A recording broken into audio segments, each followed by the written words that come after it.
Buenos días, buenas tardes, ¿cómo estás, Coti? Hola Santi, otra vez solos, nos vamos del consultorio a la guardia. De un lado al otro, no sé cuál es más divertido o más difícil, es discutido. Pero la idea de hoy es hablar de la hernia inguinal en la guardia. Se me ocurre contarte cómo llegan los pacientes, cómo los recibimos nosotros los pediatras. Me encanta. ¿Qué es lo que pasa antes de que yo llegue a la guardia? Déjame pensar, está el que llega la mamá y te dice, él ya tenía una hernia, lo estaba viendo un cirujano y ahora no se la puedo meter para adentro. Ese está bueno porque ya sabés que tiene una hernia, ya sabés que esa hernia era reductible o por lo menos que era un hidrocele comunicante en algún momento y que ahora se agrandó un poquito y ahora hay un asa intestinal ocupando espacio.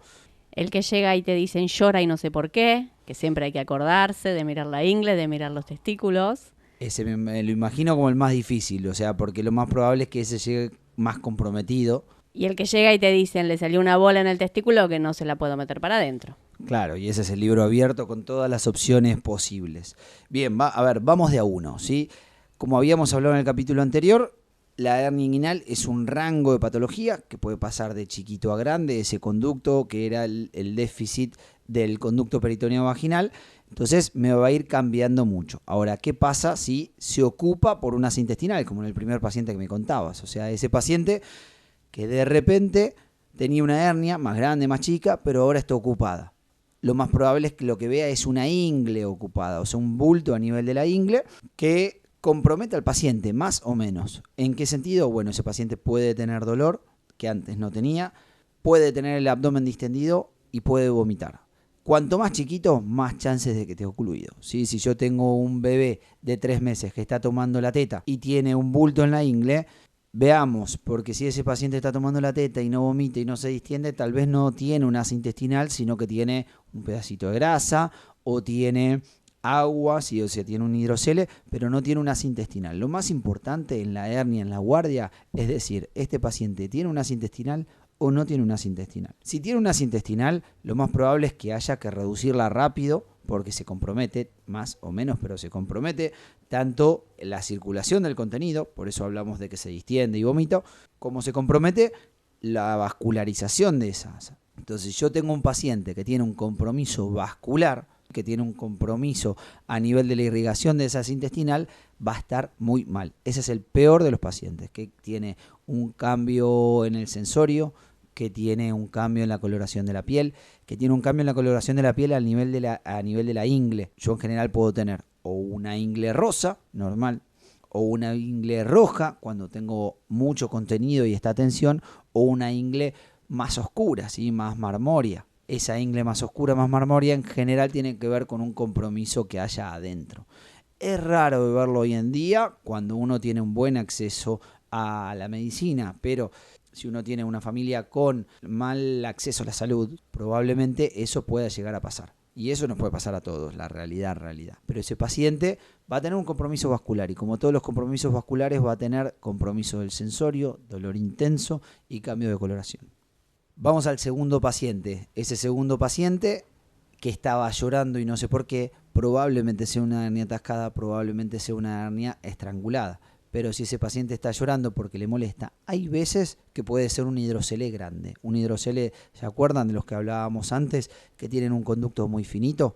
Que cuando el paciente llora, hace mucha presión intraabdominal, eso pasa el líquido intraabdominal a la bolsa escrotal, que es una región de menor resistencia, entonces se va a inflar, pero cuando ese líquido quiera volver a la cavidad, no va a poder ingresar, entonces ese testículo se va a agrandar. Y cada vez que el paciente tiene un cólico, esa ingle se va a agrandar y ese paciente tiene un cólico, esa ingle se va a agrandar hasta el momento en que la ingle le empiece a molestar al paciente y empiece a producir el llanto del paciente. En general estamos hablando de pacientes lactantes en este caso. ¿Cómo diferencio la hernia estrangulada o el hidrocele a tensión en este caso? Puede diferenciarlo el cirujano o lo que voy a ver es si este problema está en el escroto o en la ingle. Si yo toco un escroto grande, duro, toco una ingle que es normal o con un cordón mínimamente engrosado, eso es un hidrocele a tensión. Si yo toco una ingle muy engrosada y dura junto con un escroto duro, eso probablemente es una hernia. Ahora, además, el asa intestinal siempre tiene aire. ¿Por qué? Porque tiene gérmenes y tiene bacterias que producen anaerobios, que producen gas. Entonces, En general, la hernia atascada o la hernia estrangulada siempre van a tener algún nivel de gorgorismo, ¿sí? Voy a tocar la panza, voy a tocar ese escroto y voy a palpar cómo se mueven las burbujas debajo de mi dedo. A diferencia de el hidrocele a tensión, que yo lo voy a palpar homogéneo, es un testículo grande, duro, y que la transiluminación que vos me hablabas la semana pasada me va a dar toda positiva. O sea, pongo la transiluminación y voy a ver todo uniforme. Si yo pongo la transiluminación y veo cambios de coloración, eso probablemente sea una ingle ocupada o un escroto ocupado por una asa intestinal, o puede ser epiplón también, pero en general es una asa intestinal. Ahora, el tercer paciente que vos me planteabas, que está bien, de un buen estado general, es volver al consultorio y es tener que hacer las consultas que tendríamos que estar haciendo en el consultorio. Ese paciente que de repente vio algo, fue a la guardia porque le alarmó eso que vio, pero en realidad está en un buen estado general, entonces puede tener todo lo que hablamos en el capítulo anterior, un hidrocele comunicante, un hidrocele o una hernia. Que en general ese paciente está en buen estado general, entró caminando al consultorio, te puede decir que le molesta más o menos, te puede decir que le duele, pero hay que valorar realmente si ese dolor existe o no. Pero ese paciente es una consulta de consultorio en la guardia. En esa consulta que está en la guardia, ojo de diferenciar el atascado, el paciente que se le metió un asa intestino, un segmento de epiplón y que yo no puedo reducir, que generalmente está a nivel de la ingle, puede llegar al escroto, pero en general está a nivel de la ingle, y que yo comprimo y no lo puedo reducir.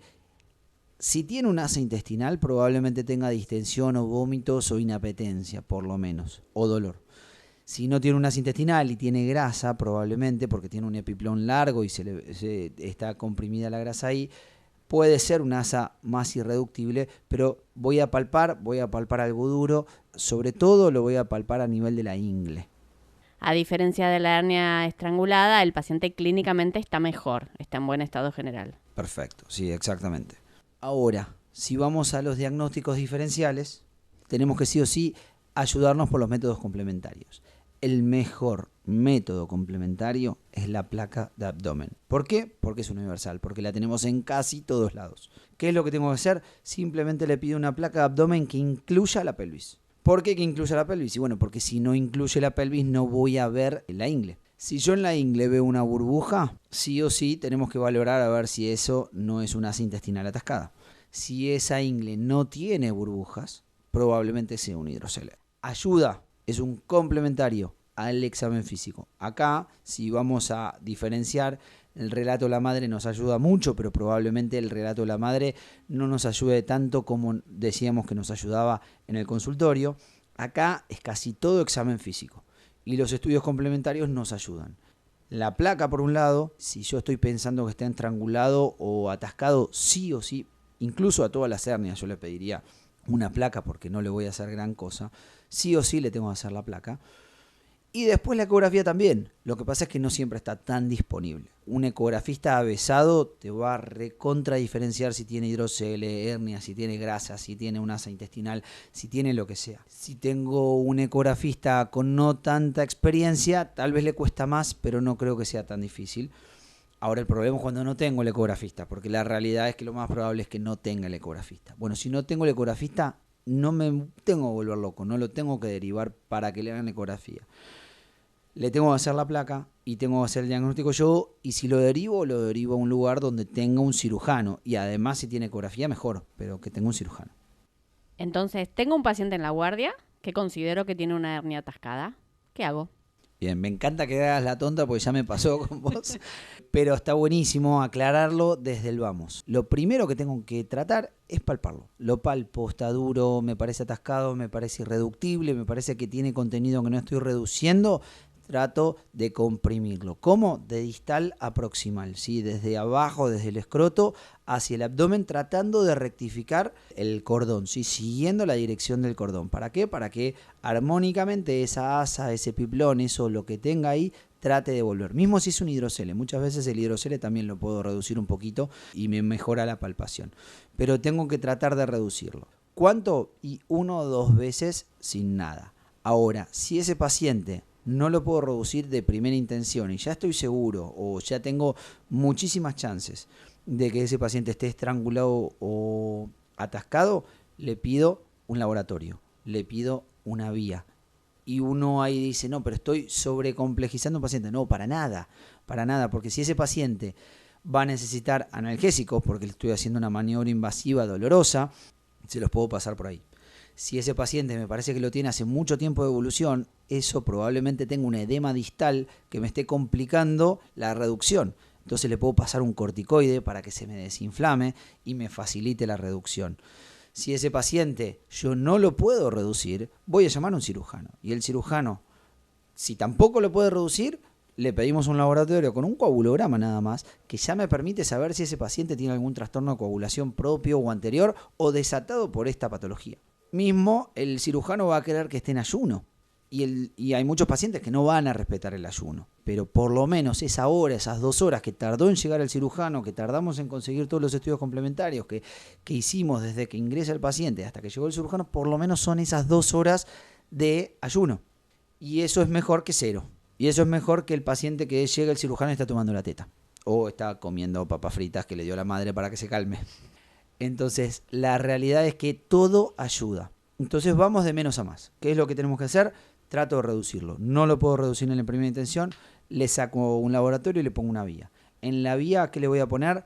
Dipirona probablemente, un corticoide y un suero. ¿Para qué? Para hidratarlo. Porque si el paciente está estrangulado también, me va a agradecer ese aumento de volumen. ¿Sí? Me va a agradecer ese aumento de la volemia para que ese paciente mejore.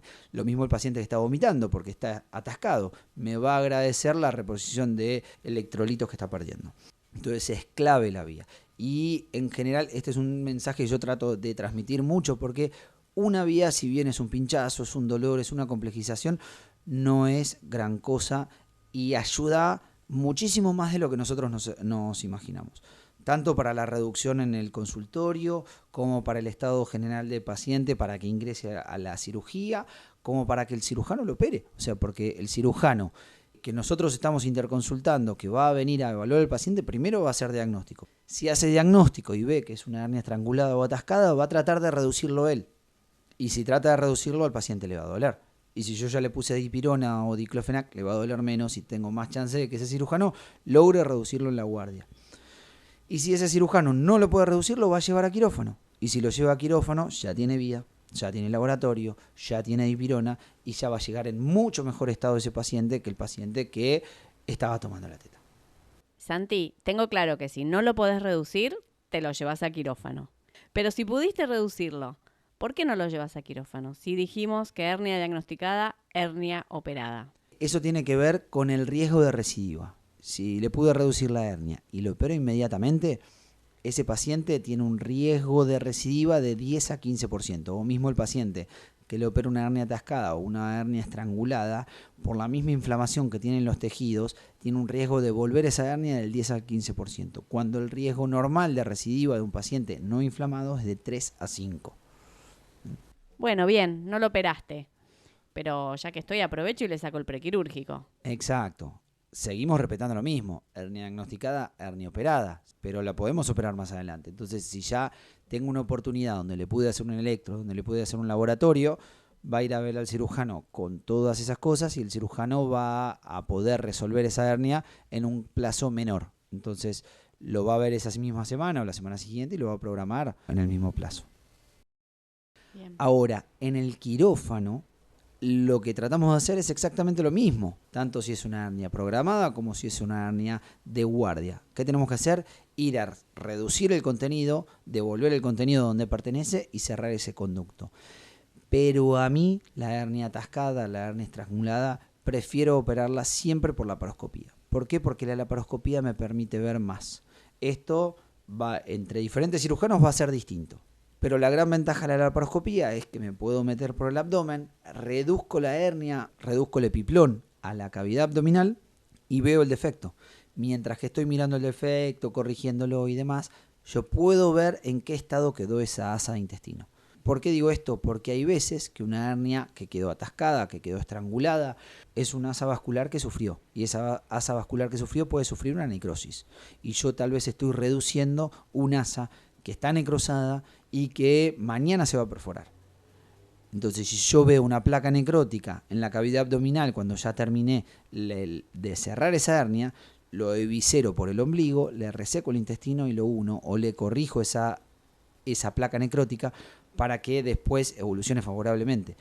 Cuando yo lo reduzco, cuando yo tengo la asa atascada desde la ingle, la voy a ver comprometida porque tengo un aro que me está comprometiendo la vascularización de esa asa intestinal. Pero cuando yo la reduzco, no veo el cómo queda. Con la laparoscopía sí. Por eso hoy en día una hernia atascada en general tratamos de ingresar por vía laparoscópica. Probablemente si lo escucha un cirujano puede preferir hacerlo por la ingle y también está bien. Lo más importante es reducir el contenido y que ese paciente quede en observación porque ese paciente va a quedar internado. Los otros eran pacientes ambulatorios. Este paciente va a quedar internado. Bueno, listo. Basta de hernias inguinales. Demasiado 2 seguidos. Me interesó mucho el tema de dejar estos conceptos claros porque me parece que es muy productivo. Nos sirve mucho para la guardia. Ojalá. Gracias por escucharnos. Recuerden que nos pueden seguir y escuchar en YouTube, en Spotify, en iVoox y en Google Podcast. Nos pueden seguir en redes como Gajos del Oficio o Grupo de Cirugía Pediátrica. Este podcast lo puedes escuchar mientras que estás en la adaptación de tu hijo. O mientras seguís firmando aptos físicos, porque el conocimiento va con vos.